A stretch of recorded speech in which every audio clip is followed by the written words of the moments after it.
what is the user looking for, right? If someone says pepperoni pizza slices in Tampa, well, they know they want some pizza, and they want pizza probably near them somewhere. So that is what they're looking at, intent. So let's start off with our artificial intelligence section. We're going to begin with AI's integration in search. So AI integration in search is revolutionizing how search engines understand, process, and deliver content, right? AI's got models. Google's been using models forever, like BERT and MUM. These are kind of built-in things that they've been using, and they've been using these for a while to analyze users' queries, like what they search for, and look at the intent, look at the context of what is being added or listed on the websites, and even multimodal inputs, things like text, images, and voice are all now being used at the same time. We can actually do like a Google Lens now, right on your phone. You can kind of circle things and look for it that way. So we're searching by voice, we're searching through images, we're searching through text, and these models help try to understand what are you looking for, right? If you circled like a dress and a picture, they might show you where you can buy that dress potentially. So a lot of these AI, this is integrating now into search. It's no longer just text inputs.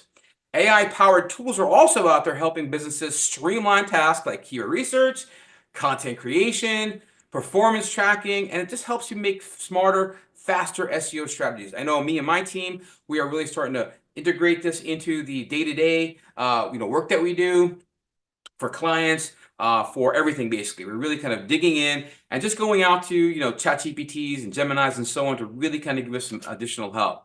So what I'm trying to do with all of these sections is we're going to have a why it's important, right? So first of all, AI integration is important in 2025 because it enhances search's understanding, right? These models that they are building within search help them understand the user's intent, right? What the user wants. So when they type in a word or a phrase, Google's looking at not for that word or phrase. That used to be the old way. The old way, they'd look for that word or phrase on a page somewhere, any page that had that word, they'd show it. Okay, but now they're looking at what's the intent? What is the user looking for, right? If someone says pepperoni pizza slices in Tampa, well, they know they want some pizza, and they want pizza probably near them somewhere. So that is what they're looking at, intent. And so it's really essential that you're creating content that answers all the specific questions that your user may be looking for. And because we're now able to search by voice, by images, and so on, this multimodal AI, as it's called, interprets inputs from text, from images, sometimes at the same time, and it requires your content to be optimized for these other formats. It can't just be text anymore. You have to be thinking about having good images, having some video as well. It also personalizes results. Search engines are using AI to tailor the results they're showing you based on your search history, based on behaviors and how you interact with the results, scrolling up, scrolling down, clicking in and out, and other preferences about what you're looking for. And businesses can use AI as well to create hyper-relevant content that appeals to their particular audience and different segments within their audiences to see if they can really go after it. I know I have an IT technology company, and they are trying to go after like managed IT services for different areas like law and healthcare and so on. So they're getting more focused in on the audiences and really getting in there. So interesting stuff going on there. It also gives, again, efficiency for businesses too, right? AI-powered tools save time by automating repetitive tasks, like keyword research and competitor analysis. In fact, I was just talking to my assistant, Susa, about we do a competitive analysis for folks, and I wanted to see if potentially we could use AI to quicken the pace of it, because Susa's got to do all of it by hand, going to individual URLs, looking at their title tag, looking at the description, looking at their menu structure, looking where their blog is. And I think if we do some really good prompts, we could automate that and take hours off of our time and get that information that we need really fast, really easily. And of course, AI has been identifying emerging trends. I mean, Google's had Google Trends forever. And with AI now, you can get to the access to those trends, and it gives all businesses a competitive advantage by looking for these unique trends and then acting early. The other thing we're going to talk about for each of these sections is a best practices for success, right? What can you do as a best practice for these different things that we're going to talk about today? So best practice for success is leverage the AI tools that are out there, right? Use platforms like Surfer SEO, ClearScope, Jasper. There's a ton of these out there that can do all different things. I've only listed a few here, but Many of these platforms can help you write content, make images, it can help you do videos, can help you do social media. I mean, a million different things out there. It's all being AI based, and it can help you optimize the content creation and even keyword targeting.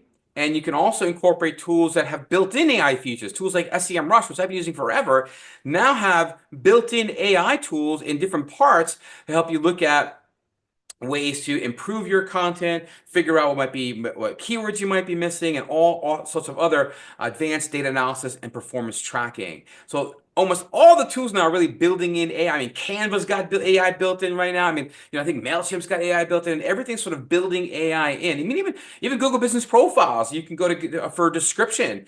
There's an area that says suggest description. That's basically AI, right? Writing content for you based on the information that's in your Google Business Profile. The other thing we want to focus on here is searcher intent, right? You have to research and understand the why behind what a user's searching for, and then create content that directly meets that need. Remember, it's not about keywords anymore. I mean, yeah, you want keywords. It helps understand what the basics that your article's about, your content's about, but it's really the why. Why is somebody searching for that? What are they looking for? What information do they need in order to make that information valuable for them? So structure your content to align with informational, navigational, and transactional intents, because sometimes people are just looking for info. Sometimes people are looking to kind of get somewhere or get around or find something. Other times people are looking to buy something, have a transaction of some sort, right? So search for your keywords on Google. That's one of the things I do. If you're wondering what your intent is, like if a keyword is good for you, I go to Google, I search for that keyword, and I see what shows up in the results in the organic search.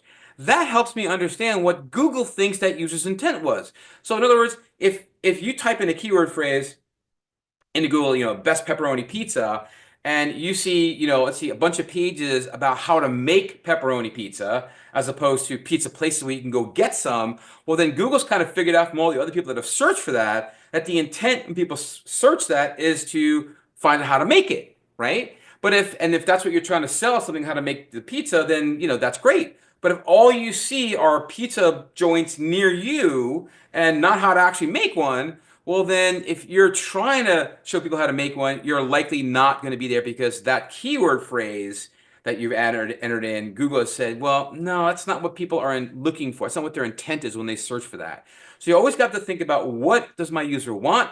Do that search in Google, and if you don't see like comparable sites that come up that are comparable to you, and forget the big guy, like the HubSpots and the Thumbtacks and all that kind of stuff. But the other brands like you, or the local businesses like you, if they don't show up, then it's probably not going to be a good keyword to go after. And of course, you also have to optimize for multimodal search, right? Add descriptive alt text for any images that you're using. Add detailed captions for videos. Again, with schema and structured data, you can include those easily. And of course, if you have podcasts, right? Provide transcripts for the podcast, provide transcripts for any video that you might be adding into your website. That just increases that accessibility and visibility. So in conclusion, AI integration in search is not just a tool for efficiency, it's a necessity for staying competitive in an ever-evolving SEO landscape. So I'm also including, for each section now, I'm going to have links to at least 3 items. So I've got much more detail on any of these. When you guys get these PDFs and take a look at them, you'll be able to go to these and get a whole lot more information about these tools. And this is more of a big overview, but if you really want to dive deep into these are going to be great resources for you.